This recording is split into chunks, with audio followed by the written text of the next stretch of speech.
Welcome and thank you for tuning in to Cryptids, Creeps, and Conspiracy. The following content may involve explicit language and materials, so listener discretion is advised.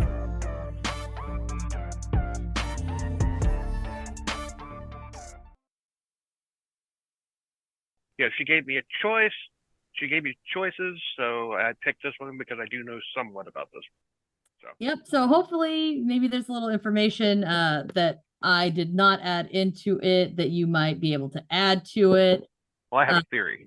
This is too, because usually when I cover a topic with someone, they come in blind, so they have absolutely no idea what I'm talking about or know anything about the topic, and it gets a little humorous at times. This one is not as funny. Theory, I can't really claim this theory as my own. Let's just say that there is a theory out there that I agree with. Okay, we'll go with that.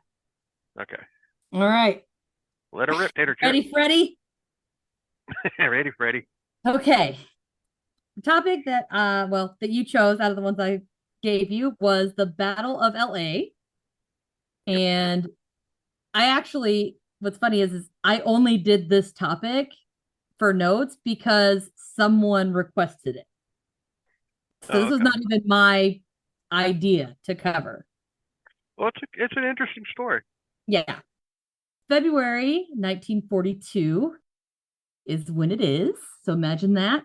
And during World War II. Yep. The United States was on full alert since the bombing of Pearl Harbor, which is 2 months prior. On the 23rd, the Japanese fired 13 shells from a submarine off the coast of Santa Barbara, which only increased the fear in everyone around the globe. The tensions would peak at 2 a.m. on Friday, February. Oh, I don't know why I got Friday. Sorry. February 25th, when the U.S. Army radar was said to have detected at least one unidentified object approximately 120 miles off the coast of LA. This revelation prompted the military to order all air defenses fully engaged, and they initiated the air raid alarms and a full blackout, which I can't even imagine being there for this. I mean, the panic that probably. Well, I mean, the blackout is so that they can easily identify things with searchlights, which were coming. Yeah. All of Los Angeles was awakened, of course, by the loud sirens, but many people disregarded the blackout protocol and flooded the streets anyway to see what was happening. Air raid sirens, let's go outside. Yeah, people, I don't understand people. But by 3 a.m., the unidentified objects were said to be right off of the coast of Santa Monica, and all units were given permission to shoot on sight. At 3:07, an anti-aircraft unit in Santa Monica reported seeing an enemy aircraft and just let it rip. I mean, balls to the walls. Soon thereafter, units in Los Angeles joined in on the firing session.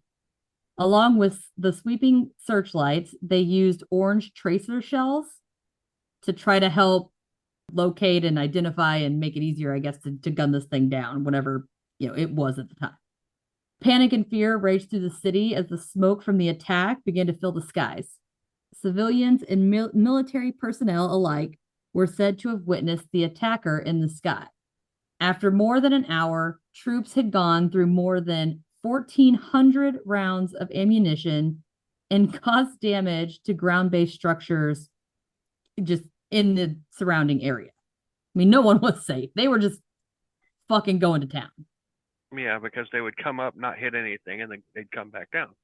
Or they thought they were shooting something, and it was, trajectory, and things would fall. And well, there were things that were in the air other than this object that was never identified. There were other things too, which I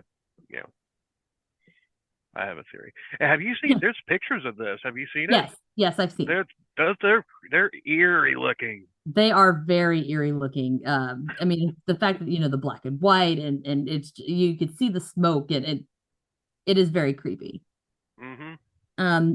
By the time daylight broke over the city, there was no sign of an intruder and no enemy fire damage was seen. So whatever they were shooting at was not shooting back.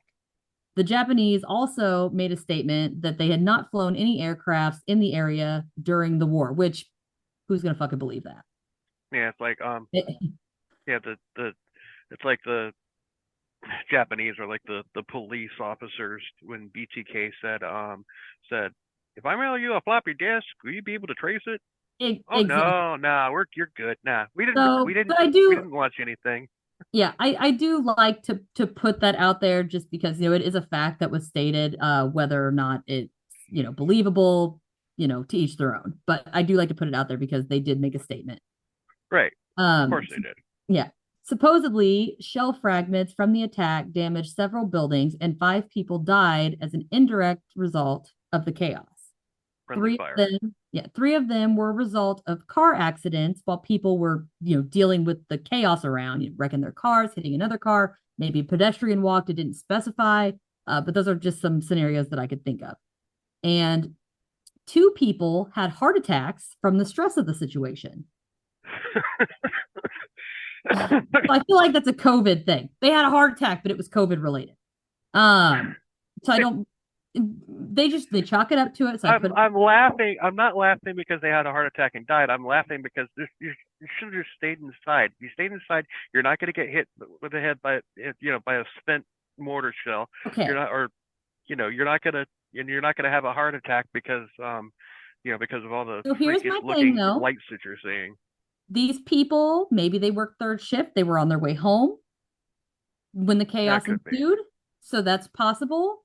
Even if these people were inside, it's very, very likely that they would have still had a heart attack. But it didn't specify whether or not they were inside or outside. It just said they had a heart attack. So think, you're an older person. You're already, in fear of the situation. All of a sudden, things are going off. You have lights, you got sirens, you got whether or not they're inside. I mean, people got windows, they have ears. They're still going to be panicking regardless of whether or not they're indoors or outdoors. And it was just 2 months outside of the Pearl Harbor attack, which showed that the Japanese were ready and willing to attack the United States. Exactly. And as you can imagine, unidentified objects in the early morning sky that left no remnants of an attack led people to assume there was some extraterrestrial explanation. The Los Angeles Times featured a photo that fueled the conspiracy theories on February 26th. The photo claims to show multiple searchlights lighting up an alleged alien craft. Unfortunately, the photo was reportedly modified before the publication, and the original photo conveniently vanished. Yeah. The War Department says that at least 1, but possibly 5 different unidentified aircrafts were seen over the city that morning. Project Blue Books was said to have investigated the incident, but it still says that it is unsolved and unexplained. Well, you see those pictures. You can clearly see the searchlights going up, impacting clouds. So it was a cloudy night. So of course, you're gonna have. So were there unidentified flying objects? Yes, but that wasn't because they were from outer space. It was just because of the fact that they couldn't see what they were because of all the clouds in the sky. Exactly. And my thing, we'll get to the thoughts and theories. I just have a few more bullet points here before we get into that.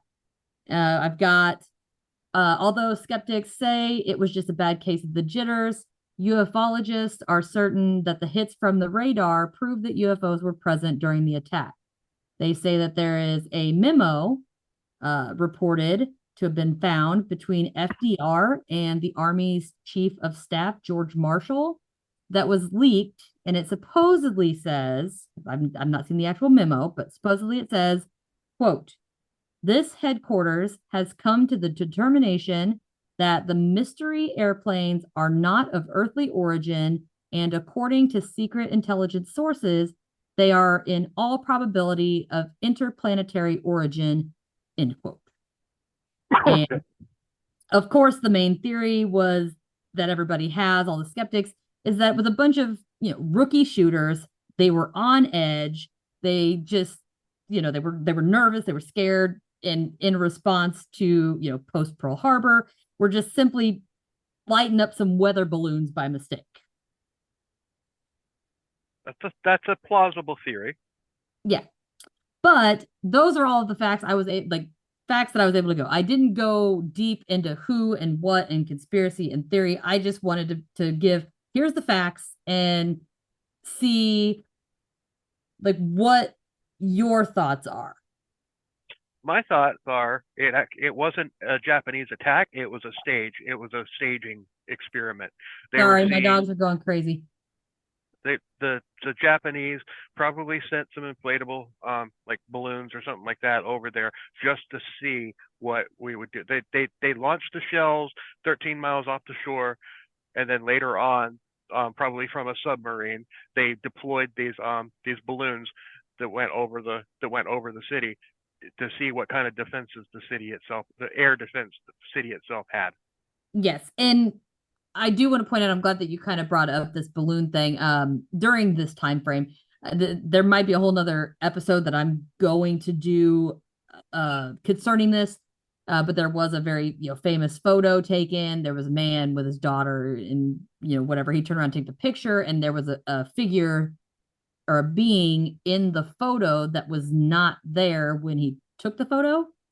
But there's a balloon thing, and I found that Japan was they're taking all these balloons and they're loading them. They basically made hot air balloon bombs, and they launched like thousands of them up to just hitch. There's I wish I could think of the name of it.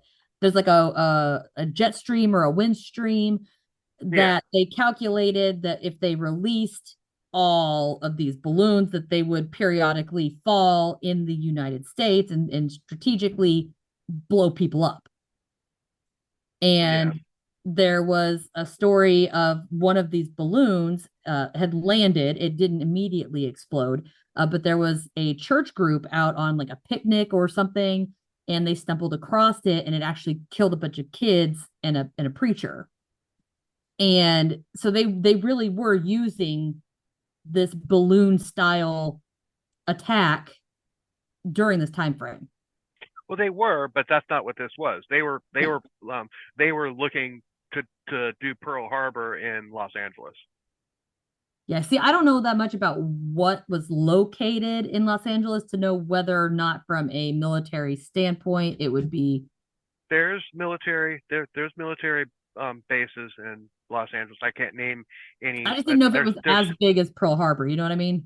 Well, collectively, all of them probably. So they do this experiment just to see what kind of defenses they have, and obviously they didn't like the results because there was never an attack on Los Angeles. So, what are your thoughts on the photo? Like the thing that wasn't there when he took the picture? No. The actual one that was posted by the Times on the 26th. Like the famous Battle of LA photo. Oh, it's just, I mean, it's been a long time since I've seen it, but it's creepy as hell. I mean, it's just like, what it reminded me of, and I'm gonna go totally sci-fi geek here, but in the TV show Stargate Atlantis, which the theory that is there's this on this distant planet, or there's this Atlantis is an underwater structure that can surface and then submerge, surface and submerge, and it's a fortress, it's a city, and at one point it gets under attack and they just light up all the defenses and everything, and especially for the time that it came out, the CGI on it was absolutely incredible for the time that it came out, and it still looks good even today, but that's what it reminded me of, because when I saw that episode of Stargate Atlantis, I was just like, this is probably based on the picture from the Battle of Los Angeles, and I'd be willing to bet that I'm right on that. But so, do you believe that the photo caught an actual UFO, like an alien craft? No, I think that like I said, I think that the Japanese were just basically testing the waters, for a possible attack on Los Angeles. I'm gonna look up that photo real quick, just so that I can look at it while I'm trying to Hold on, Google. where's my tablet? All right, Dark. so Where's my tablet? in My tablet's your black. The hand. sheet on my mattress is black, and it's dark outside. Where the hell is my tablet? I was gonna Google it. Oh, I found it. So what we have is it's pretty fuzzy because it's at night. It's black and white. You've got some landscape at the bottom, and 1, 2, 3, 4, 5, 6, 7, 8, 9 searchlights up in the air, all congregating around one particular object. If you zoom in on the object itself, it does look a lot like the typical saucer type craft. And then around that saucer, you have 2, 4, 6, 8, between 8 and 12, just almost like orbs. I wouldn't really call them craft shape. They just kind I of look got like it. orbs. I'm looking at it right now. So, and it is, you can clearly tell, it's smoke from the activity. You've got clouds up in the sky, so you can see all of this going on. But to me, what strikes me the most is the shape of this object in the sky. It really truly does look saucer-like, even with the little dome at the top. It's got a little, it's more illuminated. It does, but it could also be three balloons together. See, to me, I don't see any break in the photo. It all looks like one object. What I would say would be But the whatever most this likely is, candidate would be it's over these these two items, these two things that you're talking about. They're what all of those searchlights are centered on. So they're overexposed because of the fact that it's dark outside and all the light is reflecting I'm just off saying, of these like, if two there things. was a break, if it was multiple, like say multiple balloons, there would Yeah. be a break. There would be a line to separate, especially with it being so illuminated. It should have a break. But what I was going to say is the most logical to me misidentified object would be, and people are going to fucking scream at me if they're hearing this, a blimp. The shape of it could potentially be a blimp with a thing on the top. It could be. I could see Thing that. in the back. You see what I'm saying? Because it's almost But like a football. see, over here, over here on in Florida back in the 80s, there used to be this this weather balloon that looked like a blimp, and it was named Fat Albert. And I mean, it's got to be huge. it was. I mean, it was probably. I mean, I don't know the actual dimensions of it, but I mean it was inflatable. I mean it had canvas. It had a canvas exterior. And it was a balloon, but it was crazy because the police department, like whenever that thing was in the sky, it was frequently, you could always tell who had just moved through the area because I see a UFO. Yeah.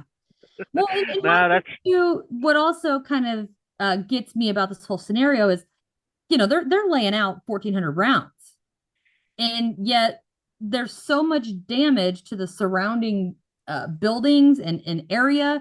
It's almost as if it's going through it and not really hitting it. You know what I mean? Yeah. But my thing is, it would be nice if I could find, which I couldn't find anything while I was looking, was how did it move? Did it sway back and forth? Did it just go forwards and backwards? Was it moving slowly? Was it sitting still for a long time? Because, I mean, if it's a blimp and you're shooting 1,400 fucking rounds into this thing, that thing should be going down, and there's no evidence. I found another picture in here that was actually printed in the newspaper. Yeah, that's what I'm looking at. And I'm only seeing 4 balloon like things, and then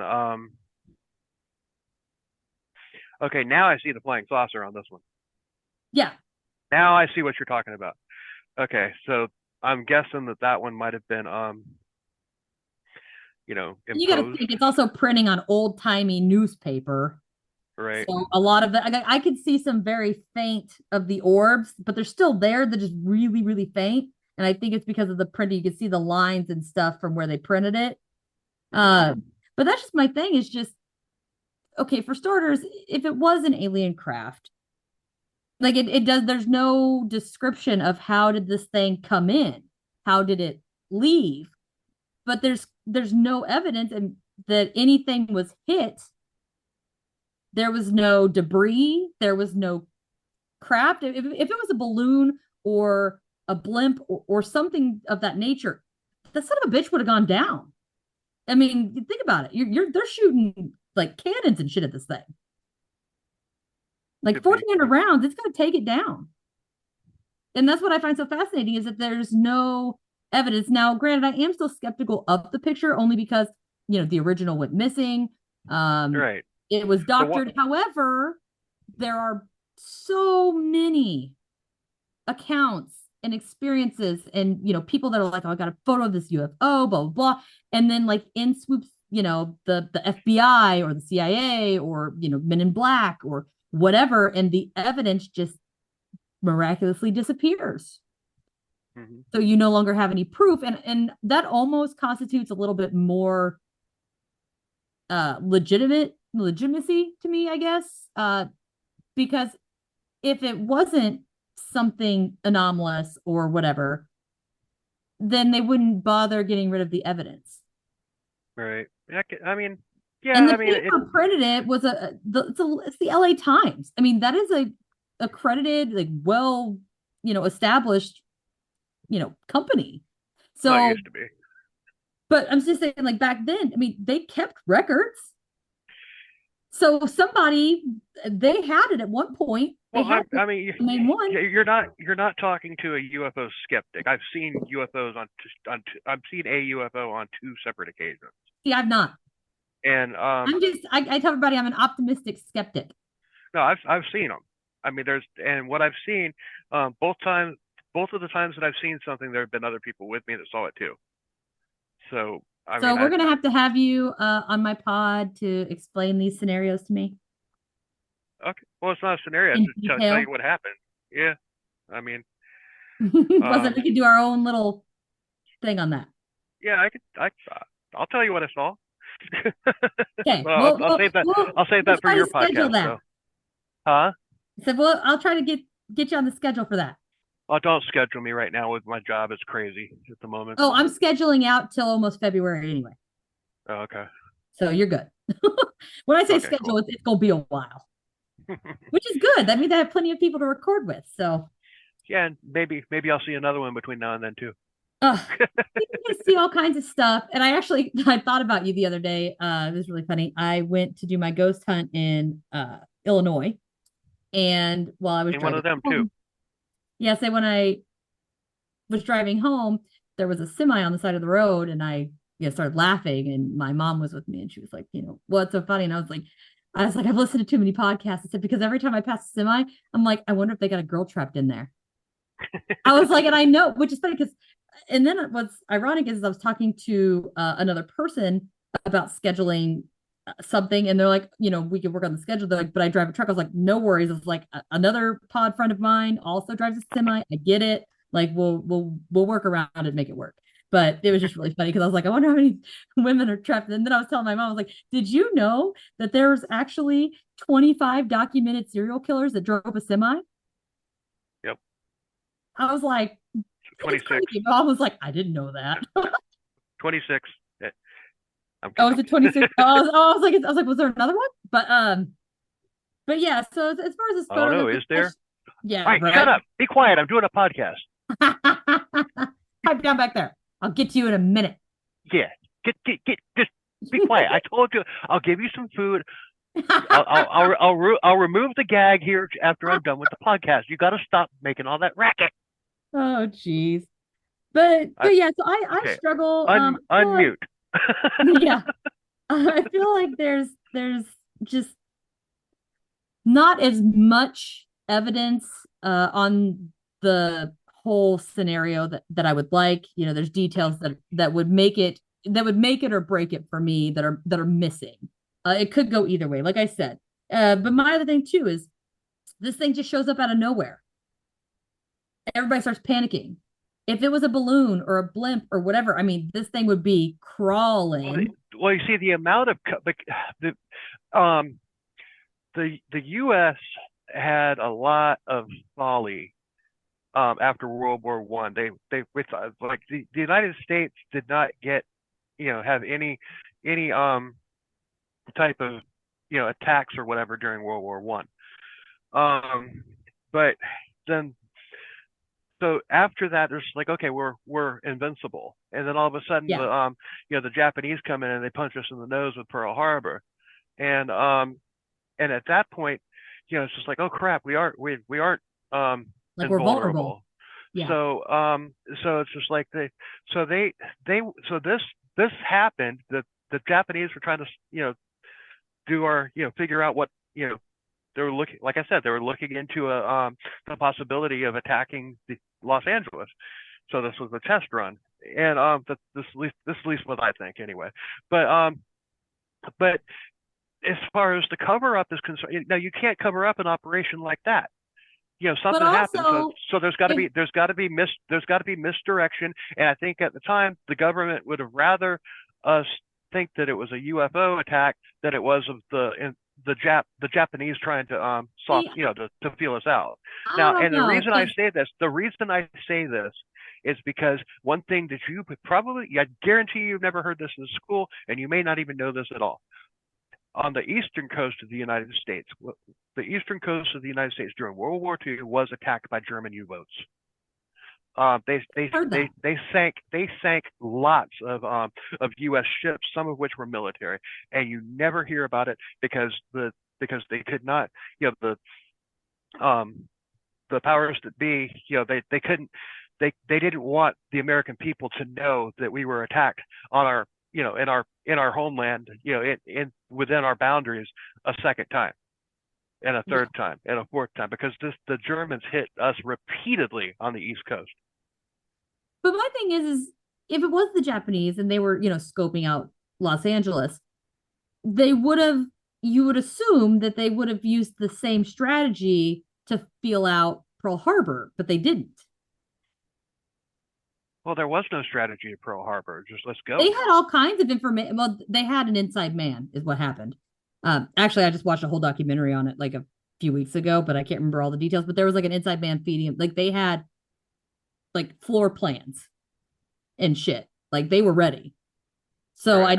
I don't feel like if they were able to do all of that, I don't know why they would result in a balloon. Well, because there's a lot of ships. There's a lot of American ships in the Pacific Ocean during that time. But I'm just thinking, I don't see why they would, change it if what they were doing was working so well. I mean, clearly Pearl Harbor for them was a success. Right. Why change the game if it was, so successful? Because the ships, the planes, those planes could probably make it. I don't know what the fuel capacity. They would have probably had to refuel. But I just don't understand why they would need a balloon to test it. Just to see what was there. Because you're not going to be able to put an aircraft carrier off the coast of the United States. Those planes might have been able to fly over there and bomb the ones that made it past the ships that were in the in the Pacific Ocean in between Japanese and California, or Japan and California. There were ships out there. They would have needed to put an aircraft carrier out there so that those planes could take off from and land back on, because they're not going to be able to fly from Japan, bomb Los Angeles, and then make it all the way back on one tank of fuel. Yeah, I just feel like like I said, there's not enough information for me to 100% say whether or not I believe it was or was not. The only things that get me are, like I said, there's no evidence that anything got shot. There's no debris. There's no balloon, blimp. There's no Well, if on the ground, which there should. Okay, you're breaking up really bad. If they were shows up out of nowhere, I am. Yeah, you are. Hold on. Yeah, there we go. My thing, whatever reason, is giving me fits. Oh. It says my internet's being weird. Hmm.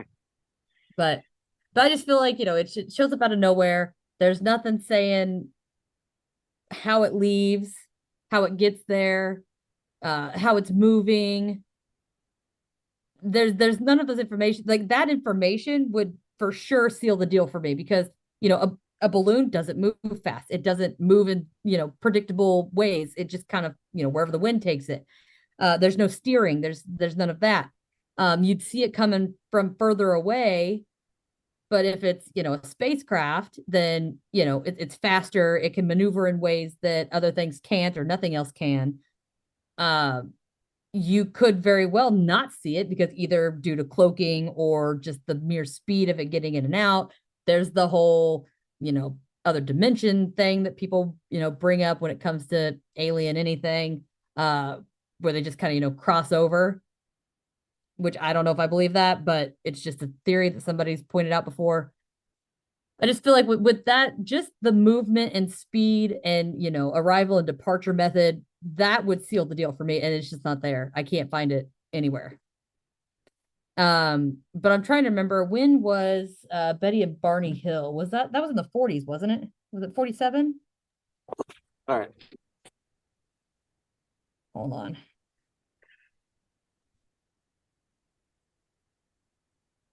Like, he's Huh? like, is it all, my friend's over here? Is it all right if she stays till like 9? I'm like, sure, I ain't gonna be home by then. Clean the house. All right, so Betty and Barney Hill, like that didn't even happen till 61. Right. I think.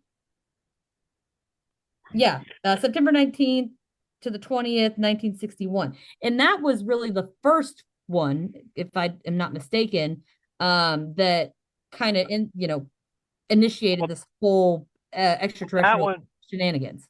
Betty and Barney Hill. There's the people out there that call bullshit on them, but there's also a lot of people that actually do believe that really did happen to them. So I'm going to research them. I haven't done it yet. I'm on the fence about it.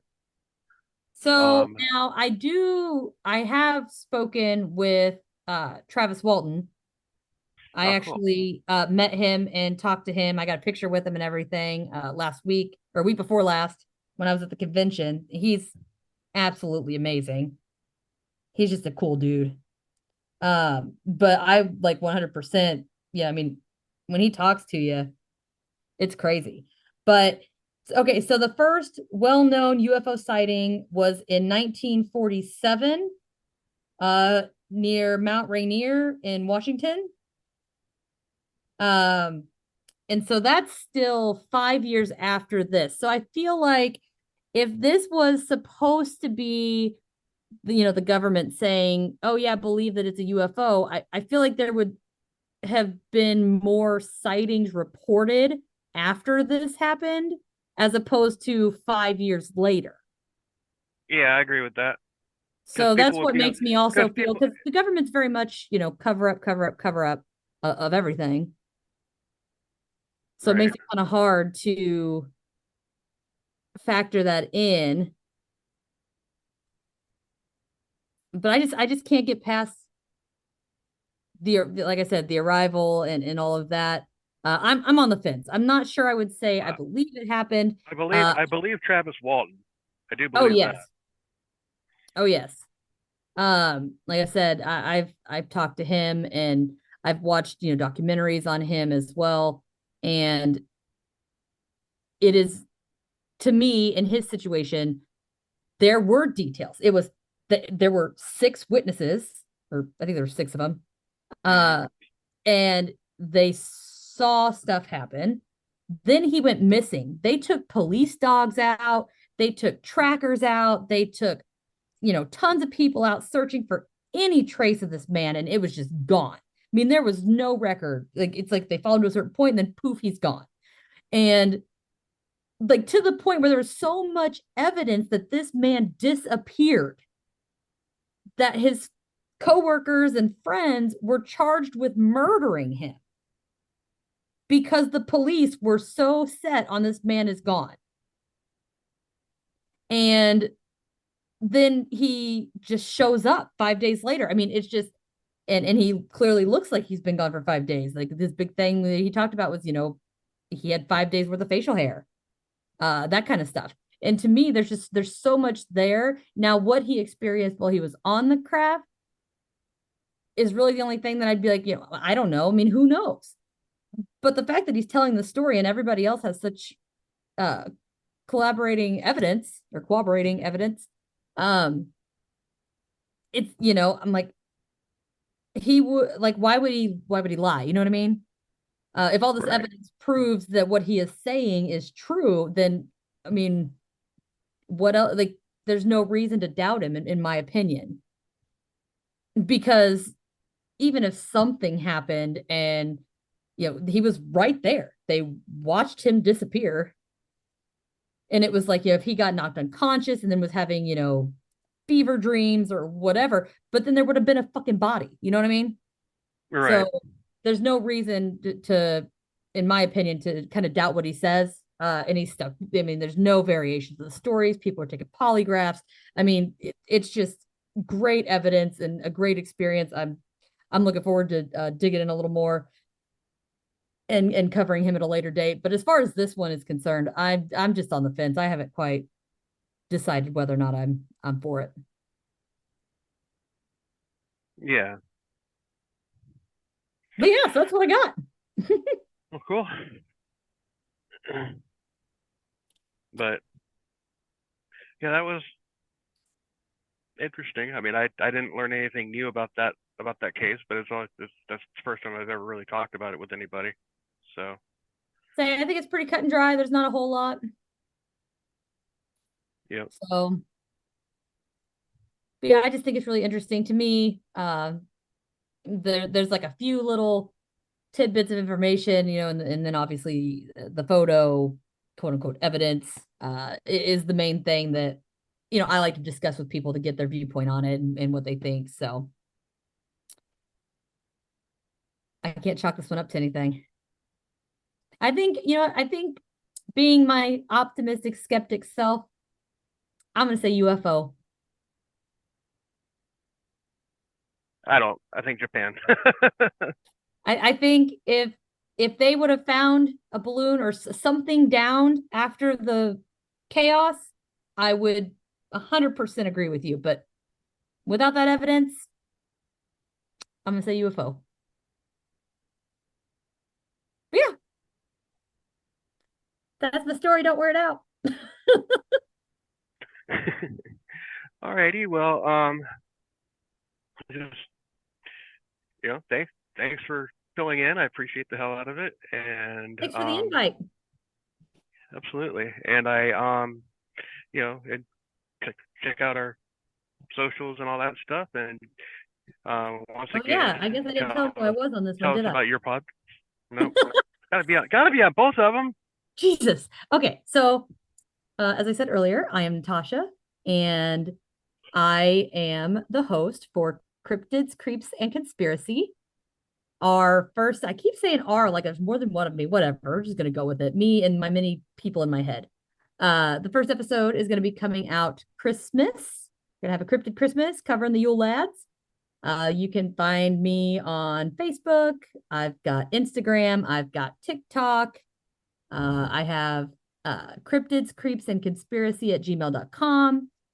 Feel free to go over there. Like I said, if you guys have any encounters, any experiences, anything just out of the ordinary, something weird, whether it be, alien, UFO, Bigfoot, Dogman, whatever, just ghost story. As long as it's true. I don't really do ghost stories that I can't find some backup for, but true ghost stories. Contact form will get me. I mean, everything's right there on the website. I had a blast, and now if these people would just hurry up and get me out of here, I can go home. I say well, my battery's about dead, and I hear 2 sets of footsteps outside my door. So I think they're waiting for me. All right. Well, you have a good one, and until next time, later. See ya. All right. Bye. And that wraps up our episode for today.